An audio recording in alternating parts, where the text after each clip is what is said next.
Good morning from Petersfield in Hampshire in England. Today with Professor Karl Roberts. Karl, good morning to you. Hi Bernard, good to see you. And very good to see you. We've been in touch but never met. We've been in touch for a good 18 months or so. Yeah. And this is the sort of the brave new virtual world that we, so many of us have had to become accustomed to. You were fantastic in providing policing insight with some really insight content on policing in a pandemic, right at the start of the pandemic, back in prior to March of last year, and so thank you for that, and thank you for walking with me today. Let's head along. We're going to walk along through Petersfield Common here and talk primarily about pandemic related matters. But I'm going to start just by just running through something of your own background, because although we're here in England, actually, you are, amongst other things, a consultant for the World Health Organization on matters relating to policing. You are a professor and chair of policing and criminal justice at Western Sydney University, and you are the professor of Pacific policing at the University of the South Pacific, which is in Fiji. Yeah. And yet here we are in England. That's true, yeah. So, well, just there are things that I've left off that impressive list. Hopefully, there's nothing of particular material nature that I've left. But what are you doing in England? That's a good question, yeah. Strictly speaking, I guess you could say we were trapped as a result of the pandemic, which is ironic since I've been working on pandemic policing. We were over for a couple of reasons a couple of years ago, really because of elderly parents, sickness in the family, and just being here so the kids could be with their grandparents and that we could spend time with my parents who were both ill.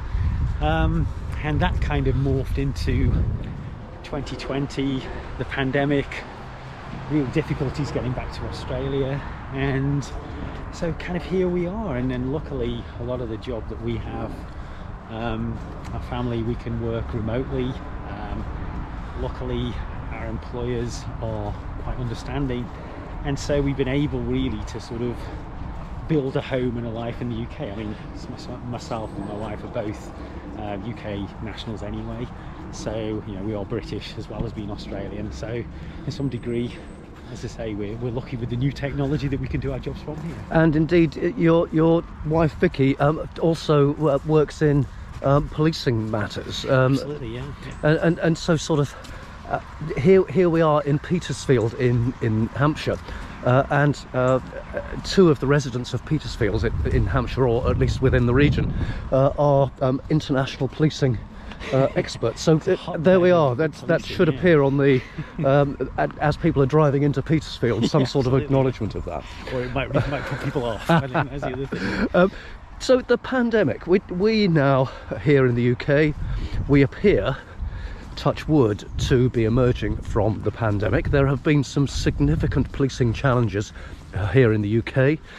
There have been significant policing challenges not just in the UK but also further afield. I'm just going to move over this side here just to make sure we've got the sun not glaring into the camera.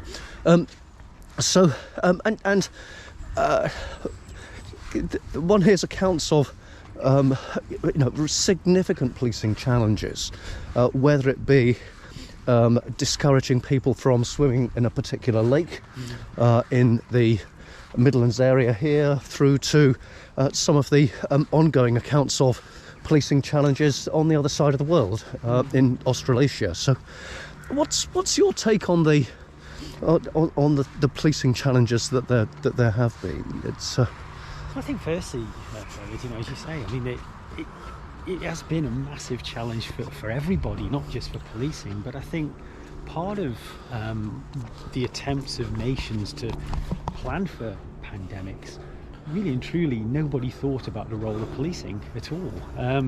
It was almost that police were kind of there as a service that would be utilised more or less however they were needed, but there were kind of no rules set in place for anybody, and very few nations actually really seriously thought about what would happen in the event of a pandemic and how organisations like police would be part of it.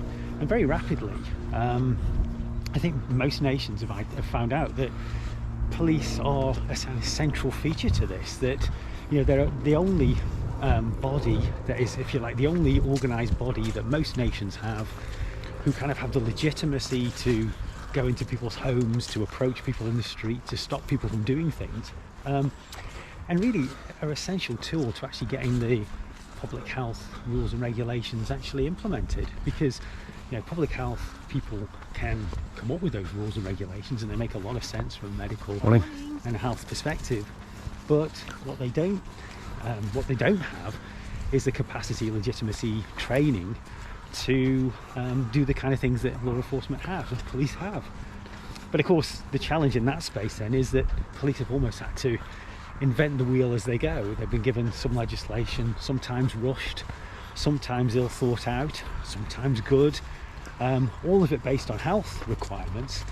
But when you have, for example, different infection rates in different parts of the same police jurisdiction, how would you police that border when there isn't really a border to police? And it's challenges like this that have really put the police in different positions.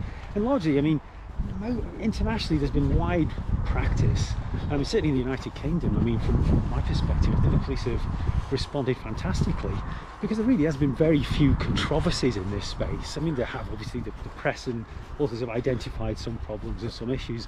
That's understandable. This is an unprecedented world, as it were. Well, for the most part, the police have been very flexible and developed very flexible and sensible responses to what they faced. When we were speaking a little prior to turning the camera on, you were telling me about the initial approach that the World Health Organization had made to you when they were looking for a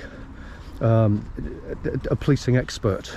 So that there was some useful foresight in the sense of, prior to the pandemic, actually looking for the WHO looking for somebody who could advise on pandemic matters. But there,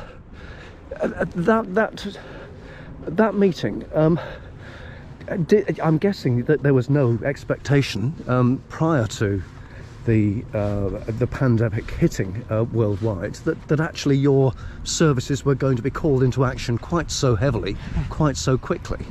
I think in a sense the whole idea was this kind of broad notion that ultimately law enforcement, police and public health end up working together across a range of circumstances, from things like in the drug world, in the mental health world, public health and police are often and traditionally have sort of ended up kind of working in the same space and trying to solve a not dissimilar problem. And so within this broader sense, there was a broad understanding that organisations like WHO do come across in their work policing bodies, and they're forced to work with them. And the question was then, okay, well, how can we develop an understanding of each other and sort of enhance the ways in which we work together? How can we do things like build trust? How can we sort of develop mutual understanding? And of course, one of the problems is that organisations can be so siloed, that very often police are experts in policing. Public health people are experts in public health. But public health often, for fairly good reasons, don't get trained in policing practices. Yes. And police very often, with some exceptions, don't get trained in public health practices. So the mutual understanding becomes problematic because we don't necessarily understand each other. And when you don't understand other people, you can often not trust them, and it's a problem. Thank you very much. Thank you. And it can be, and that can be a real challenge. It is apparent. You're talking there about the silos that exist. They certainly exist locally and indeed even nationally. So policing, for example, and the criminal justice process not always being as joined up as they might, either through lack of transparency and or through lack of the very best interactions and interpersonal aspects.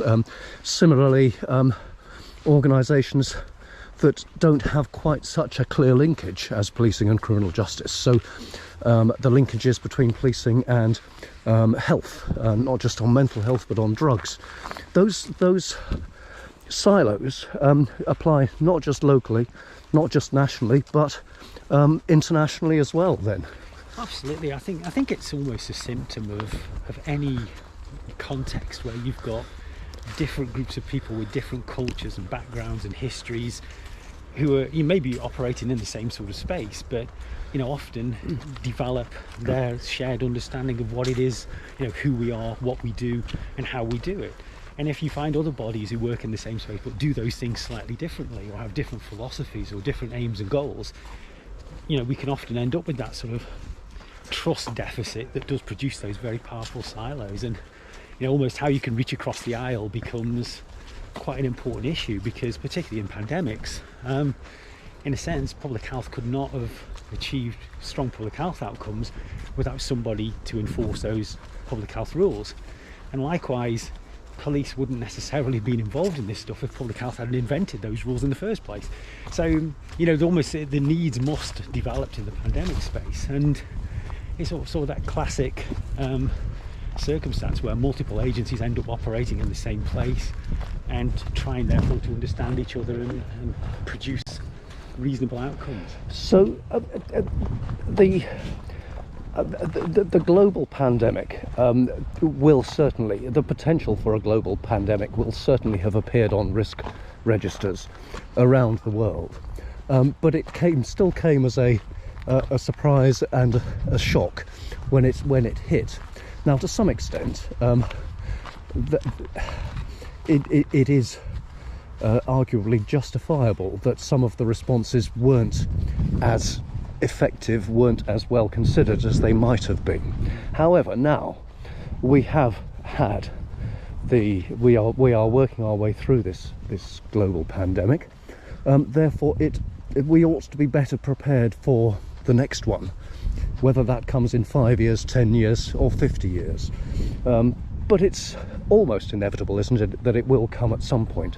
So what key things do you think that policing in particular, and maybe wider related organisations such as health, what lessons do you think that policing and those wider organisations might take from this? I think key is the need to work together, as we've said. I think that's a fundamental, and this need for a shared understanding of each other and what each other can bring to the pie, what unique skills policing can provide to health and help health, and what unique skills health can provide to policing. To think about what the threats are that exist out there, from bioterrorism to genetically engineered new diseases to people messing about in their kitchen with biological entities, right the way through to just new ways of thinking about different problems, bringing diversity of thought together.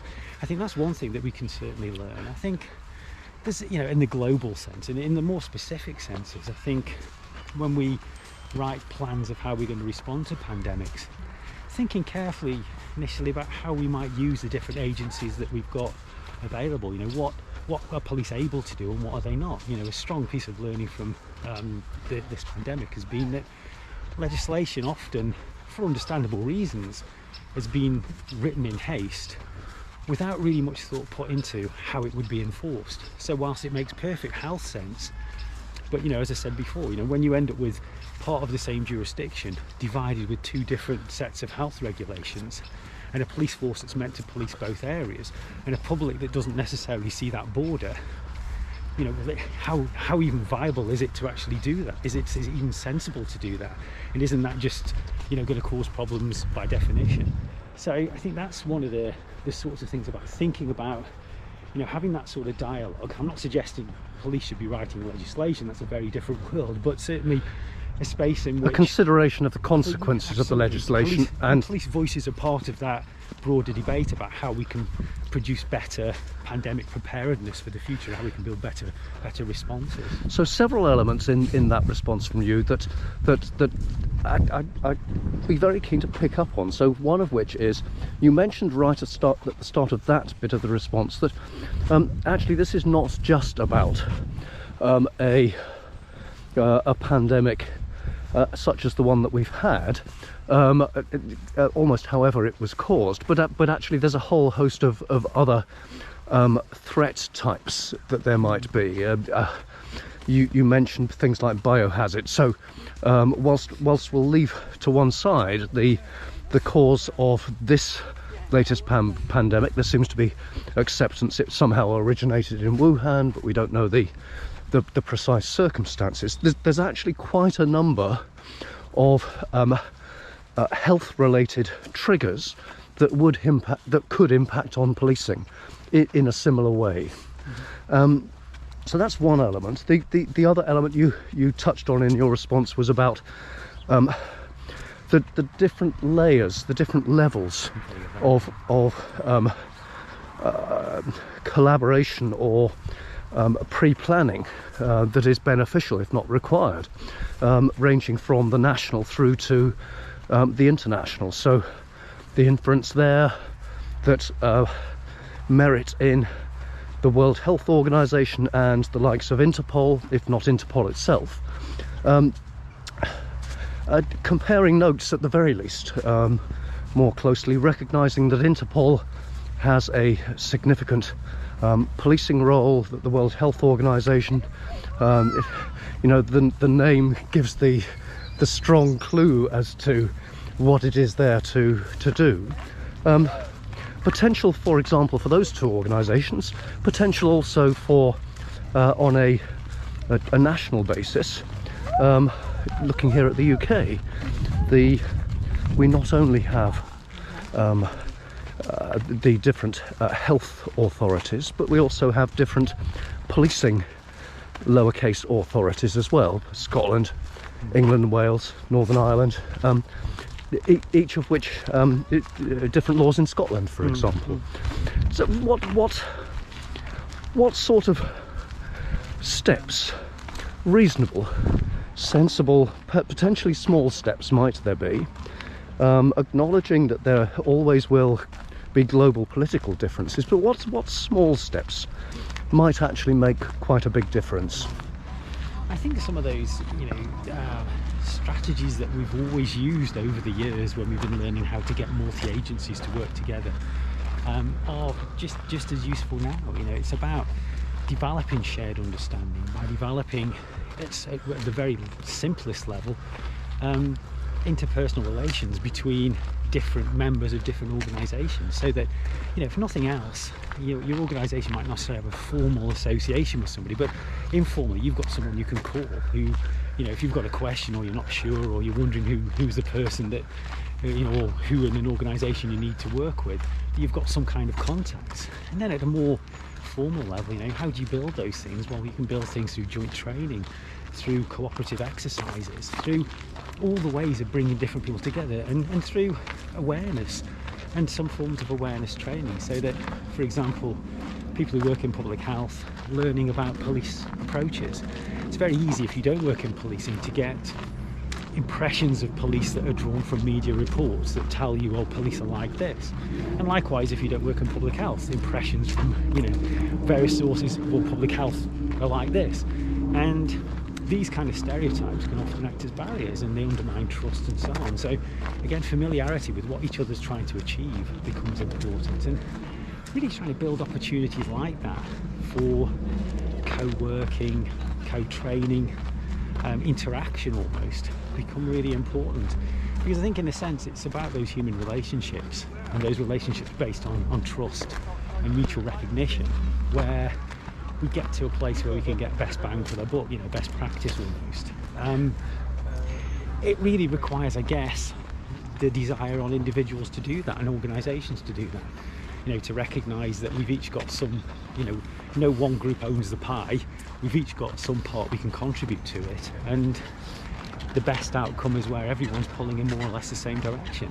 There are always going to be differences, there are always going to be challenges, but where you can do things to minimise turf wars, the meetings that people have doubtless had where you sit with other agencies looking at each other and saying, well, we do that, and the others say we do that, and then you go, yeah, but none of us do that, or we won't do that, or that's you, and disagreements about whose responsibility, whatever it is. We lose time, effort and energy, or we start duplicating, or we start behaving in ways that are detrimental to the aims and objectives of other people. So internationally, we've had examples of police forces who've used incredibly draconian strategies to enforce public health rules during COVID. And the problem being that in some ways, if you're going to use extreme force to make people follow a public health rule, one, you become a public health problem yourself because you're injuring people, and secondly, people are far less likely to comply because what they do is they'll find workarounds. And if you're using force to make people comply who can't otherwise do so, it's challenging. Yes. People have got memories. People remember how you treated them during the pandemic. Yes. And that'll impact on the extent to which they'll cooperate with you in the future. So I'm just going to draw us down here to the side of the lake here, and we'd seem to have a one-legged duck, so that's hopping around, poor thing. But just on the just on the that very point, it reminds me actually of our meeting here today. So what your response to what might be relatively small steps be? A key part of that was actually establish the dialogue now, rather than waiting for the next pandemic. So understanding what those contacts needs to be. Similar, we first got in touch way back in roughly February, March last year. This is the first occasion that we've met. We've established those basic dialogue without needing or having to meet. It's been an absolute delight meeting today, and of course there are things that it's possible to do when you do meet. But the key message there is one of establish those relationships, those interpersonal relationships with people in different key organisations, whether it's local, whether it's national, whether it's international. Absolutely. And I think that's it. I mean, it's how do you develop that trust, and in a sense, trust is everything. You can work with anybody if you trust them, but you've got to do that. And as you rightly said, Bernard, the issue is we can't wait until the pandemic, till we're in the heat of battle, before we try and build relationships or develop systems. We kind of need to do that before and invest the time and effort and energy. It won't always work. There's always going to be problems and challenges, and one agency does things so differently to another, there's a problem. But the fact is, we can lessen some of those or preempt them if we put the effort in, when we've got the time and space to do that, rather than when everybody's running around wondering what we're going to do next, which I think that's where it gets difficult. That seems to me, Karl, an excellent point on which to draw things to a close. Thank you so much for your time this morning. Thank you for bringing me, for the first time ever in my lifetime actually, to Petersfield and to this wonderful setting. If only there were a health provision for this poor animal just here. It does look in some discomfort. I hope that its foot recovers. It's not a foot, is it? But it recovers pretty soon. But Karl, thank you so much. No problem, Ben. All the best.